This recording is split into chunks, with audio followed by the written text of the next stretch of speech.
Yes po. Ayan Sumpa.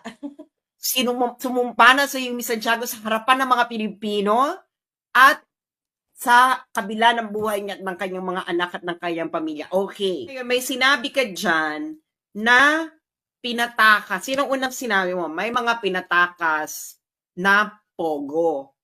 Okay? At ang nilink mo ay isang nagngangalang Maan.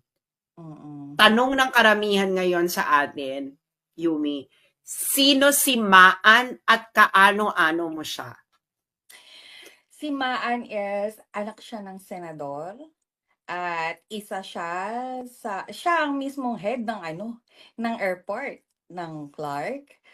Siya mismo ang head ng airport. And then, naging kaibigan ko siya for how many years? Si Maan ba ay si Maan Lapid na head of B.I. Clark International Airport? Yes, siya. Ngayon, so si Maan Lapid, ito ba ang sinasabi mong anak ng senador? Oo, siya. Sinong senador ang tatay niya? Hindi ko alam. Si Senator Lito Lapid.